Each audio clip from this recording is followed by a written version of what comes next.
माननीय नरेंद्र मोदी जी के लिए, क्योंकि पूरे देश में माननीय नरेंद्र मोदी जी के ने कहा है कि पार्टी ने उनकी कदर नहीं की। में विश्वास है। मोदी जी के 10 साल का कार्यकाल को देखते हुए जनता में विश्वास है कि अगर विकसित भारत बनाएंगे तो माननीय नरेंद्र मोदी जी बनाएंगे, और विकसित राजस्थान बनेगा तो माननीय हमारे भजन लाल जी के नेतृत्व में। गुंजल ने कहा है कि पार्टी ने कदर नहीं की उनकी। नहीं, ऐसा नहीं है। पार्टी की कदर सब करती है। समय पे जो दायित्वमान कार्यकर्ता अपना दायित्व का निर्वहन करता है, तो कार्यकर्ता की हमारे के यहाँ इज्जत है, मान और सम्मान। पार्टी को क्या कोई बातचीत की थी वहाँ जाने के पहले, कांग्रेस में जाने से पहले कोई?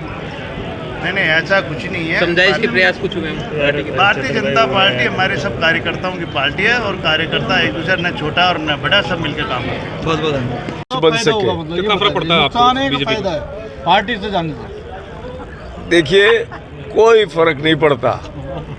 ये भारतीय जनता पार्टी है, कार्यकर्ता बड़ा निष्ठावान है, और जो इस प्रकार के निर्णय लिए जाते हैं उसमें बाद में पश्चाताप ही हासिल होता है।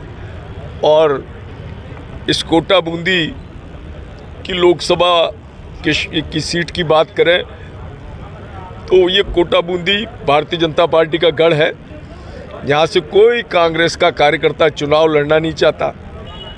ऐसी स्थिति में जाके चुनाव लड़ रहा है वहाँ पर। ऐसी स्थिति में जबकि भारतीय जनता पार्टी से प्रत्याशी पहले ही सूची में माननीय लोकसभा अध्यक्ष जी, जिन्होंने अपनी कार्यकुशलता से, अपनी कुशाग्रता से सर्वश्रेष्ठ तरीके से लोकसभा को चलाया, और साथ ही साथ निरंतर सतत 5 साल तक लोगों के बीच इस पद में रहने के बाद भी वो रहे हैं, सेवा करते रहे, चाहे वो कोरोना का काल रहा हो अथवा अन्य हर समय पे उनका प्रयास रहा है। तो लोगों का जुड़ाव उनसे हृदय से है, और निश्चित रूप से एक बहुत बड़ी जीत इतनी बड़ी होगी कि इस बार मुझे लगता है कि राजस्थान में सबसे बड़ी जीत कोटा बूंदी लोकसभा की इस सीट से हम लेकर आएंगे। गोविंद सिंह डोटासरा ने कहा है कि ईडी और सीबीआई की वजह से 400 की बात कर रहे हैं।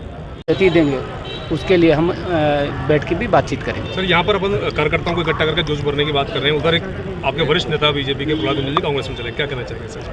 देखिए, मैं समझता हूँ कि पार्टी ने उन्हें बहुत कुछ दिया। पार्टी ने भी उनको विधानसभा का चुनाव लड़ाया, पार्टी ने उनको बहुत सारे पदों को नवाजा।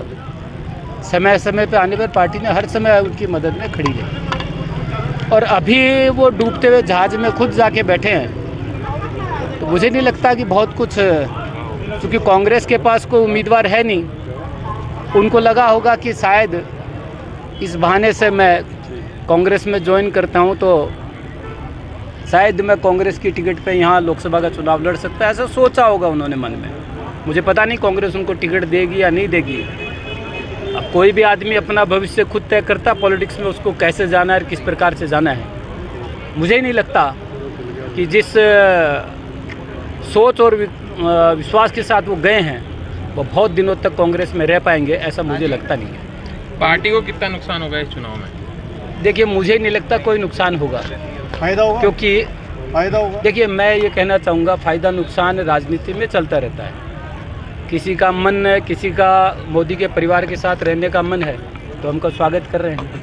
आज भी भारतीय जनता पार्टी में बूंदी से अभी जिन्होंने चुनाव लड़ा, रुपेश शर्मा, उन्होंने भारतीय जनता पार्टी ज्वाइन की है।